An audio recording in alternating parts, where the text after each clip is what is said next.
What's up, everybody? Today in the shop I got 2008 Chrysler Town and Country. This car was here for other issues. If you're interested in that, it was ABS issues. So the car would slam the brakes when you turn the steering wheel, so very dangerous. But I took care of that, so if you're interested in that, watch the other video. Now we're gonna diagnose the Misfire. There's a cylinder 6 Misfire. It's very bad. The check engine light flashes. Car is surging, and yeah, you could feel it. So let me see if I could catch that on video. It's intermittent, so sometimes it'll act up, sometimes it won't.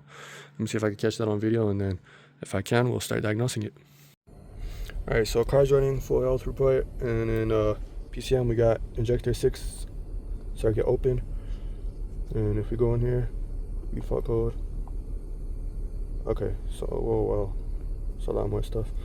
Anyways, fuel injector 6 circuit. Okay, now the car's starting to shake. Don't know if you guys can hear that, but I can definitely feel it. Ignore the rest of the codes. Those are okay. I don't know about that one, but ignore the rest of this stuff. We have cylinder 6 Misfire, and then fuel injector 6. So I'm gonna exit this, and let's go to OBD2 and read some live data. All right, so I got RPMs, map sensor. Okay, that's working fine. The long terms 17%. So running lean. Bank 1 sensor 1, bank 2 sensor 1. Bank 2 is gonna oscillate.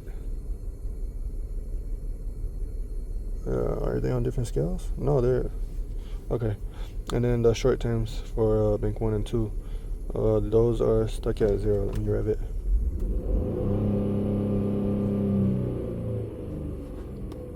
Okay, so slow data response, but okay, now you can see the check engine light is flashing.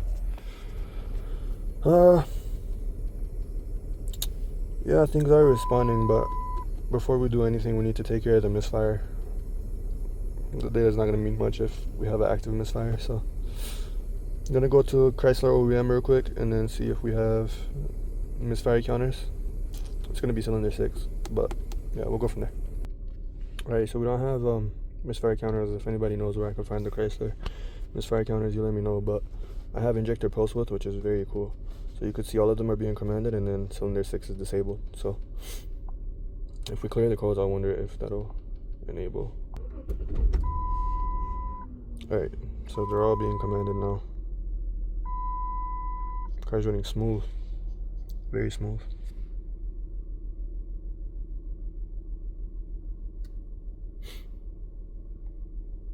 Starting to run a little rough, but still pretty smooth. So yeah, like I said, intermittent, so you can see it's fine now, but let me rev it up.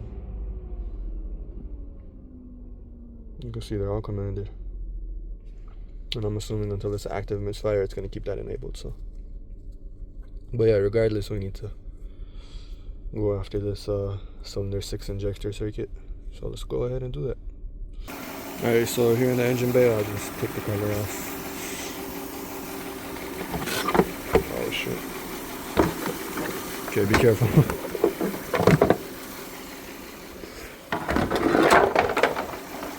And let's see. Can we see cylinder 6 injector from here? We can't. Oh man, that's unfortunate. What the hell?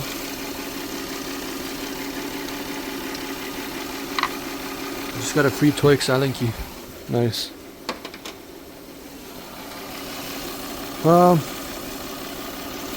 Yeah, I mean, nothing's accessible without removing this intake. What the hell? 1/4 inch to 3/8. Man, somebody's just leaving tools behind. These aren't mine.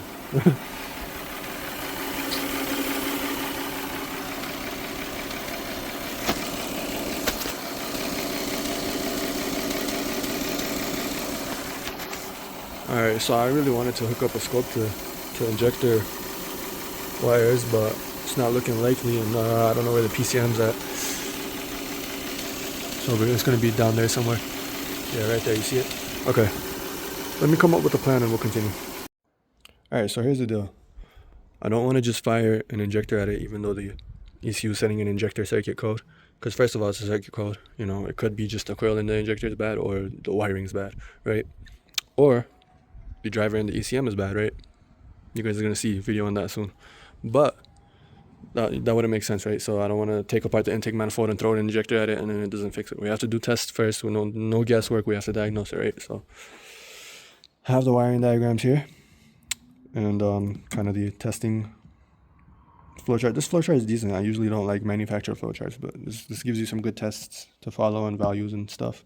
It even gives you a temperature chart. So we're gonna go ahead and do this. This is the one time I actually like a manufacturer test chart. But basically what we're gonna do is from the ECM, which Chrysler conveniently located down here. From the ECM, we're gonna pull out one of the connectors and we're gonna find the injector 6 wire. We're pretty much gonna test our resistance from that to ground. We're gonna do some tests and see if we're also gonna test for shorts. Sorry, I can't talk today, guys. But yeah, we're gonna test for shorts and we're also gonna check resistance, and that'll pretty much let us know if we have just a bad injector or if our problem is different. So yeah, let's go ahead and do that. I'll record and take you guys along.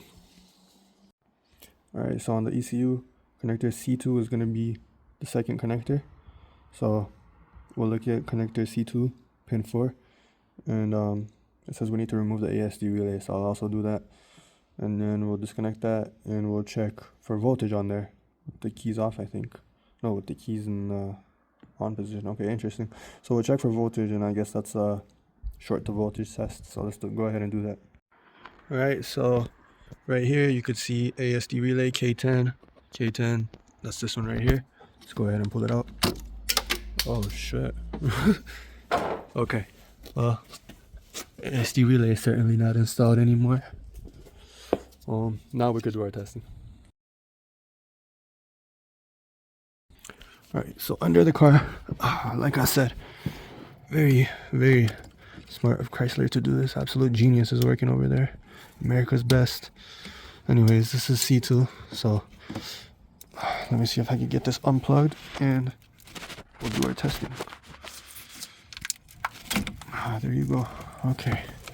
Any green crusties? You guys looking there? No, connectors look fine, which is good. Alright, let me get the multimeter and the test light and all that, and we'll do our testing.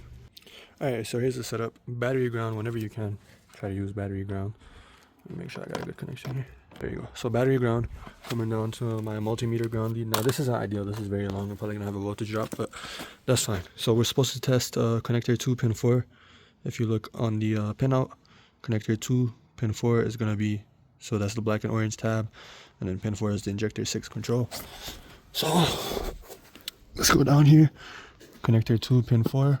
Got my multimeter hooked up. And then it wanted us to turn the ignition to the on position. So let's do that and we'll check the readings. Alright, so ASD relay removed. Don't turn the car on, but put it to the on position. Let's go here and 0.18. So perfect. We don't have voltage. We can move on to the next test. Alright, so next test with ignition off. We're just going to measure resistance from this pin to ground. So I'm going to have to do something about this because there's going to be a voltage drop in there, but we're looking for under 100 ohms, okay? So, alright, so I switched to the self-ranging and I don't feel like dealing with that. So we have 240 kilo ohms here between the injector control wire and the battery ground. So that's good. That means we're not shorted to the ground. So let's go to the next step. Fuel injector circuit resistance. So now it wants us to check, seems like, between the ASD relay and the injector. So let's see. And then it gives us a temperature chart like we saw earlier. Okay. Alright, let's check that. Alright, so red wire is still connected to the injector control circuit at the ECU connector. This one I'm just going to put on the ASD relay pin right there. And let's see what happens. 0 ohms, so we have an open circuit. Okay, so that's our issue, open circuit, obviously. What we could do is just a little wiggle check. I actually don't know which one of these harness. This harness, never mind. So we'll go check, see if that changes. And if it doesn't change, then we're going after this injector. Yep, there's not much more we could do with this big intake in the way, so let's just go straight after it.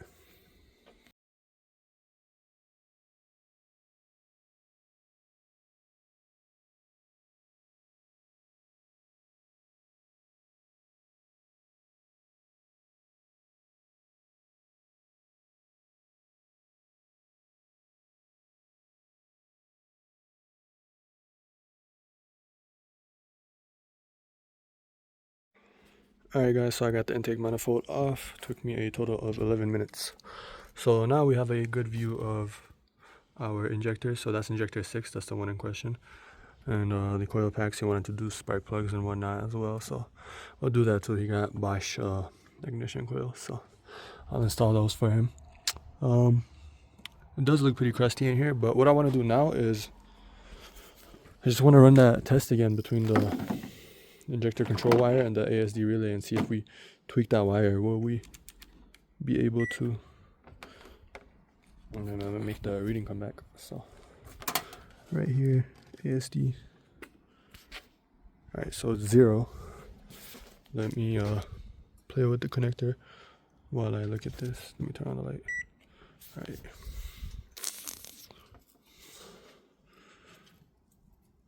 and yeah, absolutely nothing. So yeah, that's it's a dead injector. But before we actually it's not, we don't know that yet. We're gonna test from the control wire to the injector itself. If there's continuity there, then we can officially call the injector. So let's do that real quick. All right, so I got the connector released, and there's literally like oil inside the connector. I've never seen that before. Anyways, I don't know which one is the control wire and which one is the ground, but let's see. Do we have matching colors? Okay, so black and yellow is gonna be the ground. So that side's the ground, this side's the control wire. Let's test. So I'll take my probe, put that right here. Perfect. And there you go, we have continuity, we have 1.2 ohms. That's perfect. That means the wire is continuous from here all the way to the injector control wire. We could also test ground. But if, since this has a common ground, then I don't think the ground's going to be an issue. So we'll go there, open line, of course. Let me grab the other side of the lead. And we'll just go to battery ground. Huh. Well, maybe I spoke too soon.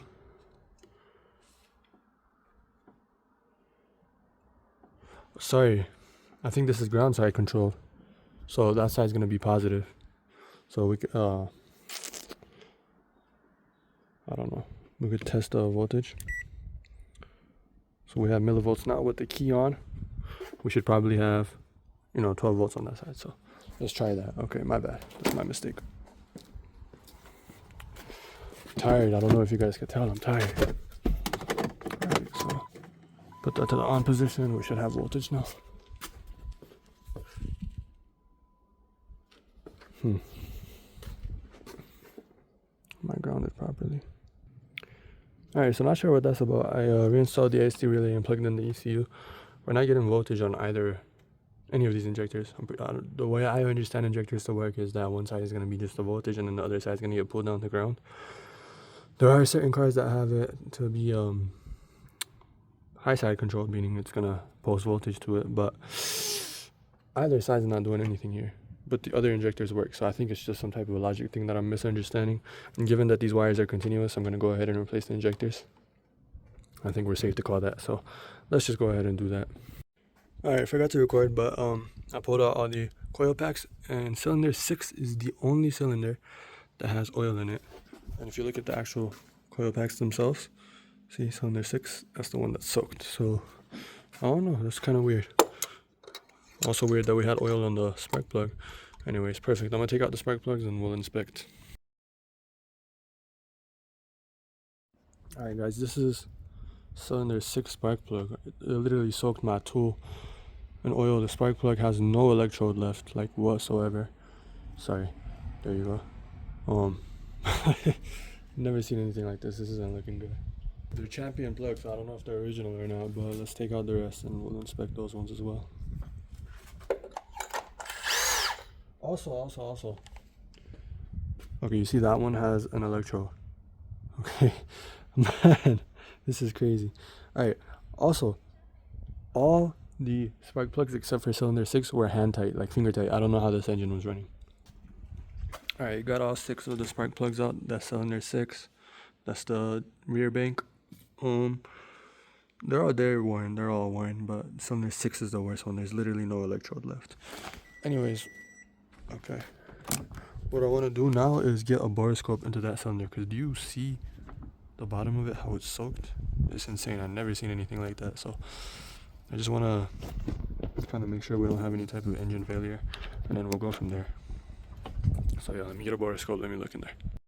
Alright, so shout out to the launch, because we could connect the borescope to the launch. I thought I was going to have to use my phone, but anyways, this is cylinder 6. I am going in it right now. It's kind of hard to have this cheap ass borescope, but I'll try to get it lined up. Give me a sec. Alright guys, so pretty much in the cylinder. Can't see much because the cylinder is up high, but that's a lot of oil. Like, I don't know, is that all from just the spark plug tube falling in there? I don't know, but we can, go to another cylinder.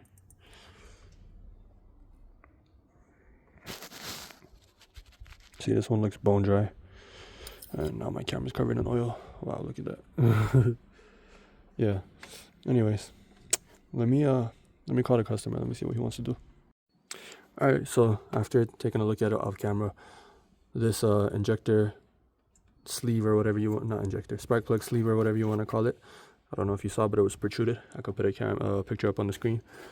I just took a piece of wood, put it right there, and gently hammered it back into place, so that should seal back up. That's where the oil was coming from, because the way this is designed, the oil can't like move, like work its way up and go back in there. So yeah, that should be good. And then that one had some too. It was also protruded, so smacked it back into place, and everything looks good. I'm going with new spark plugs, replace these injectors, and we'll see how the car runs. Hopefully that fixes it.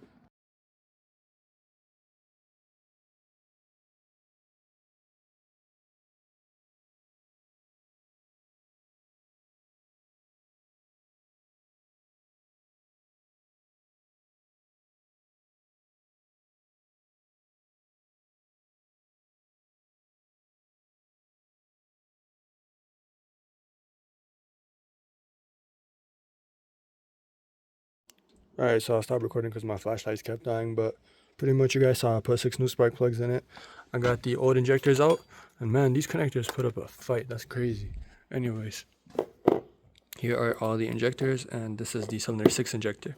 So what I want to do real quick is I just want to use an injector pulser tool and see if I could activate that injector manually, and we'll compare it to the other injectors.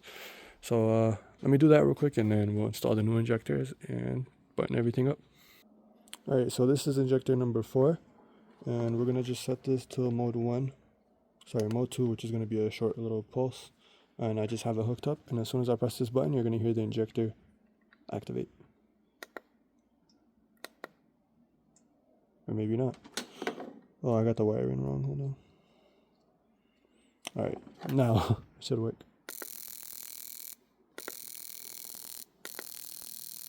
Alright, so that's injector 4, now let's do injector 6. Alright, so this is injector 6, this is our bad injector. Let's try it. And actually, to my surprise, it activates. I was hoping it wouldn't, but it does sound different. Take a listen. And then I guess we'll finally compare it to a new injector. Alright, new injector. Hold on. I did the same thing. There you go. Wow. You could feel this one in your hand. The rest of them were kind of weak. And I don't know if you could tell the difference in sound, but this sounds way stronger. So we could also take a resistance measurement here and compare this known good to the rest of them, but that's about it. Alright, so on a known good I have 11.6 ohms. Now I'm going to switch this over to the suspected bad one, and we'll check that one. Alright, so 11.2 ohms here. A little bit of a difference, but not really what I was expecting. Let's try comparing it to the OEM Bosch brand new one. And here we have 11.0. I mean, these are all really within margin of error, so I don't know, why wasn't the computer happy with that? But like I said, it was an intermittent, I can't talk. It was an intermittent fault, so maybe right now that injector is not acting up, and it was acting up when the car was misfiring, so.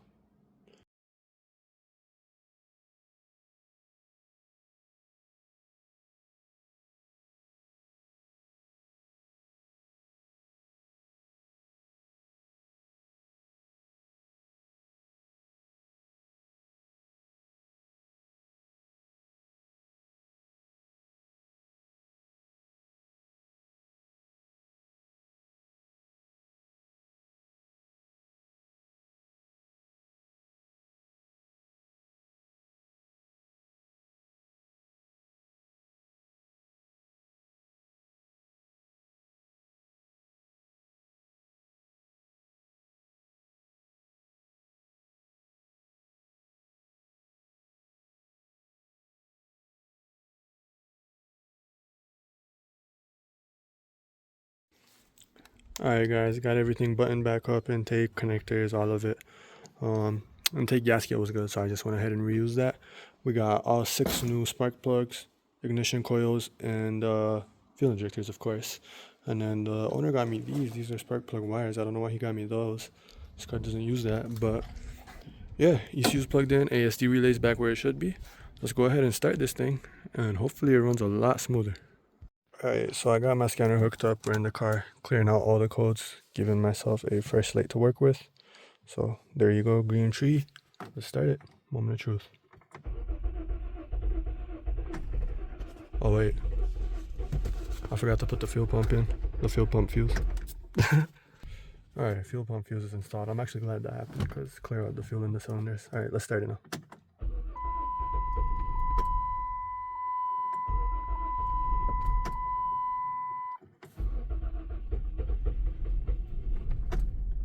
Gotta purge out all the air in the lines.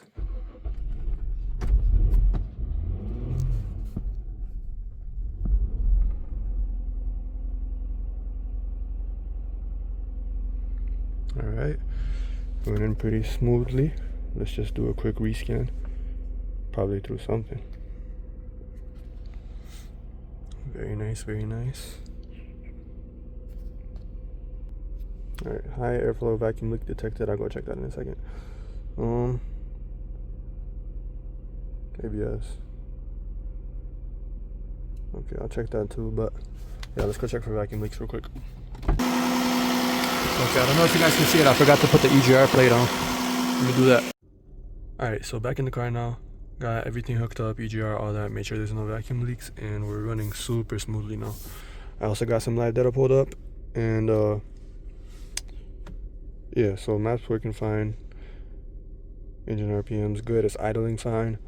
The long terms, they're a bit high, and I did reset them, especially bank 1. So I don't know why there's a bank-to-bank discrepancy, but it's under 10%, and I did take it on a test drive, so that's fine. You could see both upstream sensors are oscillating. I also checked the downstreams, and they're alive and responding. Bank 1, it just has a slightly higher fuel trim. It's running slightly leaner, but not by much at all.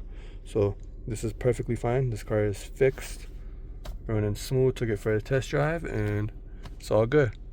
So what did we learn from that?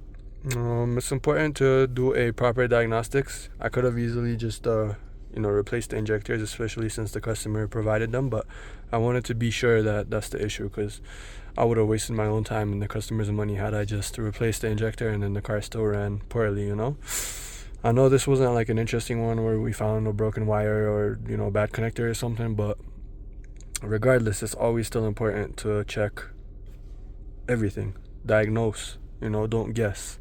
Okay, so we made sure, what did we do? We made sure that the wiring from the ECU all the way to the injector was good. We made sure that there was no short to ground and no short to voltage. And then after that, we determined that the only possible causes would be the injector and the ECU. And since we already had the injector, we went ahead and swapped the injectors out. All new spark plugs, all new coils, and the car's running absolutely beautiful. So as always, I hope you guys enjoyed. Hope y'all learned something, and I'll see y'all next time.